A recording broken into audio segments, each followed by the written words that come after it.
All right, just a little overview of Kriya Yoga. Kriya comes from the same root word as karma. So this sound kr, it means action or to do. So we know there's going to be some kind of action or doing in the practice. So Kriya is a tantric methodology, a tantric meditation methodology that speaks to the path of the householder specifically. So we sort of get to a point in our hatha yoga practice and we need to choose whether we're taking the pathway of the renunciate or the pathway of the householder. Now for the pathway of the renunciate, it's going to go off into the forest and into the cave, not have an Instagram account and not have a family and a job to deal with. Then that's Raja Yoga. That's the path of Raja Yoga. You work with the mind to address the mind. For us who wish and choose to be in the world with active lives, achieving our goals, raising families, all of this sort of stuff, it means that the mind needs to be, to a certain degree, active. So Kriya Yoga addresses that, an active mind. It works with prana as a way to shift and shape the mind and steer an active mind slowly towards stillness via giving it positively charged mind tools to become absorbed into. So the other thing we can say about Kriya Yoga, and it lines up with that last statement, is that we find Kriya Yoga listed in the Yoga Sutra of Patanjali as the middle path for practitioners who are advancing their practice, but are not all the way there yet, are still working with a few mental afflictions. So for those people, those advanced adepts that are already well established in samadhi, there's the two-limb path of abhyasa and vairagya, which is committed effort to remain in sthitihi, so a capacity just to remain steady and calm no matter what, and perfect non-attachment. So that's for the advanced adept. Then over here we have more of a supportive path, which is called Ashtanga Yoga. Not modern Ashtanga, but this is a meditation practice that has more limbs to it or more support. And then right in the middle, we have this middle path for people who are not here, but not quite here. We're on the way here, but we're still working with a little bit of mind stuff. And this is called Kriya Yoga. In the first and second sutras of the second chapter of the Yoga Sutra, this is where Patanjali calls it out. If you're still working with overcoming the influence of the kleshas and your karma, here, Kriya Yoga is for you. And he systematically lays out that within Kriya Yoga, this middle path, there are 3 rungs. There's not 2 and there's not 8, there's 3. There's svadhyaya, there is tapas, and there is ishvara pranidhana.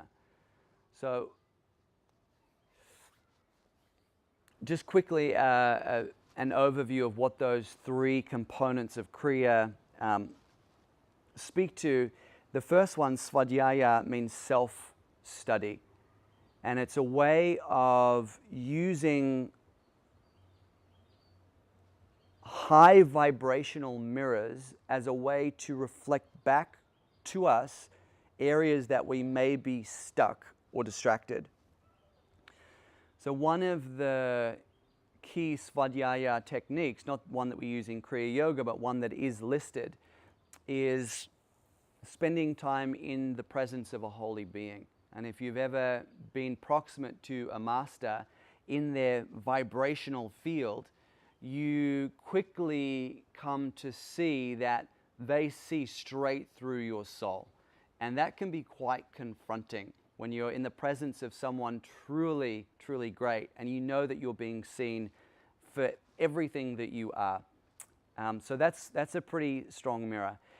The mirror that we use in Kriya Yoga, and this is listed as the number 1 practice of svadhyaya, is actually mantra japa.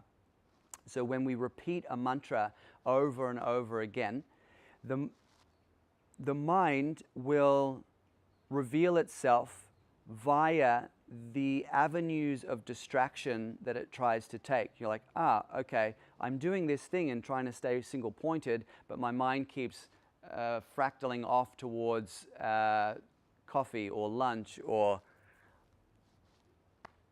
who knows, whatever else it could go off towards. There's a lot of things. But then you just bring it back and you start going again. So just keeping the mind moving in this single and sacred direction of chanting internal mantra, we come to see where the mind is distracted.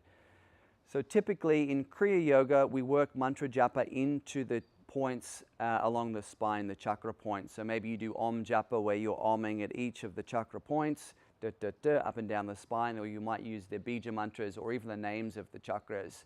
And, you know, as a sub part of that practice of activating these points along the spine, we also come to see where we're not paying attention and where our concentration is lacking. The next part is tapa, so this means to heat and to purify. And in most practices of Kriya Yoga, this is explored through the practice of Maha Mudra, where you're holding the front foot for quite a long time usually and doing a certain breath ratio and building a lot of heat and even discomfort and friction around this part of the lower spine, or the area of the lower three chakras where most of our karma and most of the kleshas are known to hang out. So as a result of tapas, we start to burn through some of the stuckness that we are experiencing in our lives, but we also have an opportunity to strengthen our capacity to remain in the witness space. So, okay, that's a little bit uncomfortable. Feel myself getting hot internally.